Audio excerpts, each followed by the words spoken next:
Good morning. Ngasi card message ngasi card message se khoi keno ko rashi gi matung ina ko ka trying to katang thok charage trying to chidagi shai shagi rashi ma pa do khala ga the mind to raga yeng min rase ko ado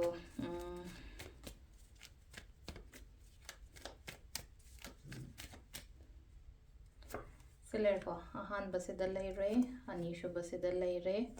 ahum su base da lay re mari manga taruk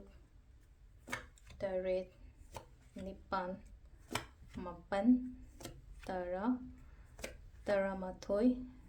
taranithoi ko ado khoi ahan ba rashi khoi gi mesh rashi gi na yeng ase selen na ko thoi nungai ro ko ngasi je katang thoi nungai ta ba pin da ba khot ta ba myam le ba to ko brish rashi gi na line di oiroi oidi oigani ko mithun rashi gi na sele problems kum ba le ba to paisa nu shagi kai gi oina aduga sisena khoi gi keno le re ko karkar rashi ko problems ke ka le ga di lotion bo oiba do war so wana aduga sisena khoi gi singer rashi ko hadi balance to roga chatpa posing se yari emotional kari crash ma mayam se ko kitang kaina gi oina hai tara ko ithanda layo hai tara ko ithanda layo mi ka na punda bi khota bi katang mayam da gi cut off to roga break kan tula gi na problems kumba kai kumba hai tara katang khudong thi ba khot pa chathok khotok do mai le ko chathok pi ro no ada khana ba chaina ba khot pas mai la ko break ki sina mu si lai se ko duga kon khana ba chaina ba yeng jan ba environment negative oi ba kho pa su kumba mayam se ni ko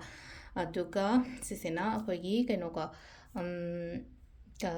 dhanu rashi gi na phai positive oi ngasi gi na me se toruba thabak ta dum kana gani ko makar gi na thabak yam ba thau yam ba khot pa hai ba duni ko silai se ko duga sisena khoi gi kaino gi ko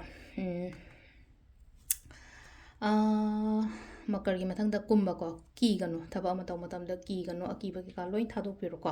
adu dum change kumba la kani ko last ki min na ko min rashi gi na se la ise